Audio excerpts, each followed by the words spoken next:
Bonjour, si vous avez supprimé accidentellement votre mail en utilisant l'application Apple Mail sur votre ordinateur Macintosh, sachez bien que tout n'est pas encore perdu. Vous pouvez toujours récupérer votre email avec votre Mac, car l'application Mail stocke votre courrier pendant une période limitée. En fonction des paramètres de votre application, elle reste dans votre dossier courbé, jusqu'à ce que vous la supprimez manuellement.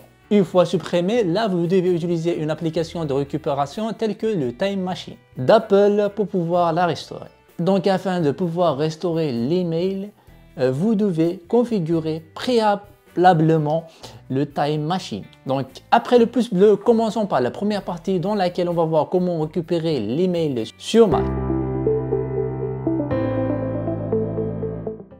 Donc pour commencer, vous devez préparer le Time Machine pour que MacBook sauvegarde automatiquement et régulièrement sur votre disque de sauvegarde, donc sur un autre disque comme vous le voyez ici. Vous pouvez sauvegarder éventuellement une sauvegarde de manière pendant le dernier jour, enregistrer quotidiennement pour le mois dernier ou d'une manière hebdomadaire pour les derniers mois. Comme cela, vous pourriez revenir à l'ancienne version. Grâce à Time Machine, vous pouvez simplement revenir aux emails supprimés, même définitivement perdus sur email. Donc après avoir bien configuré le Time Machine, comme on voit ici, il est en train d'effectuer une sauvegarde. Pour pouvoir utiliser Time Machine, là on va se retrouver dans Launcher, ici dans Other, on va sélectionner Time Machine. Et ici, il suffit juste de revenir à l'ancienne sauvegarde et de chercher ici l'email qu'on a téléchargé. Donc, sélectionner cette sauvegarde et retrouver notre email pour pouvoir le récupérer. La deuxième méthode, on va retrouver maintenant assez facilement le message supprimé. Pour cela, on va se rendre dans Finder. Utiliser tout simplement ici le Finder. On va cliquer sur Aller.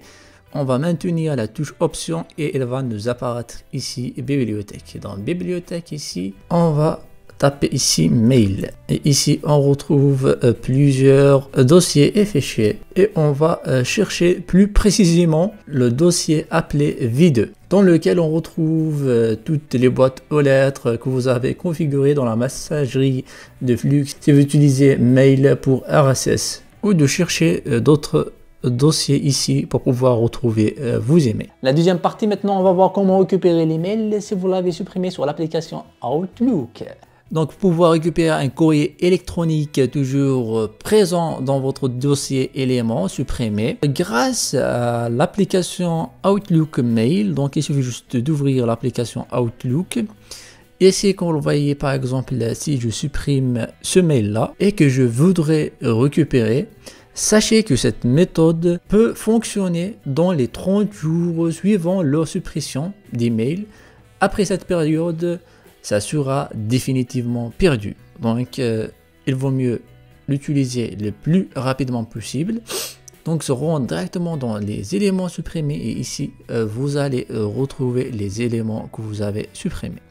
Par exemple, si vous avez trouvé l'email que vous voulez récupérer, par exemple celui-ci, il suffit juste de le sélectionner et cliquer sur déplacer à la boîte de réception pour pouvoir le retrouver dans la boîte de réception. Ou sinon, vous pouvez sélectionner plusieurs emails en même temps et cliquer sur déplacer à la boîte de réception. Et voilà, maintenant on les retrouve dans la boîte de réception. Le voici. Pour pouvoir récupérer notre email supprimé dans un dossier où on l'a supprimé sur notre MacBook, on va utiliser ce logiciel de récupération puissant qui s'appelle Expert Data Recovery Software for Mac. Tout d'abord, nous connectons au site, celui-ci, vous allez trouver son lien dans la description qui s'appelle KDD et cliquez sur Free Download pour pouvoir le télécharger. Après cela, donc sur l'installation, là on va ouvrir le logiciel. Il suffit juste de sélectionner l'endroit où on a sauvegarder nos fichiers avec son interface en fontaine, ça devient évident. Donc là, par exemple, l'endroit où je sauvegarde mes emails, c'est dans le Macintosh Data. Donc je vais choisir le Macintosh Data et là, on pourra sélectionner le type de notre fichier. On a vidéo, photo, je vais choisir juste les documents et autres pour pouvoir retrouver mes emails. Cliquez sur analyse approfondie pour pouvoir démarrer et commencer cette analyse. L'analyse va prendre un certain temps en fonction de la quantité de données. Vous pouvez cliquer sur l'icône pause et arrêt en bas à gauche de votre écran. Ici, il nous affiche le nombre de fichiers analysés. Pour affiner un peu notre recherche, il nous propose ici la recherche par catégorie type. Il suffit juste de cliquer sur catégorie. Ici, on retrouve la... Voilà, on est à la fin de cette vidéo. J'espère que vous avez pu récupérer l'email que vous voulez récupérer et restaurer. Si c'est le cas, n'hésitez pas de lâcher un gros pouce bleu, de s'abonner, d'activer la cloche pour qu'on se retrouve dans la prochaine vidéo. Et d'ici là, la paix sur vous.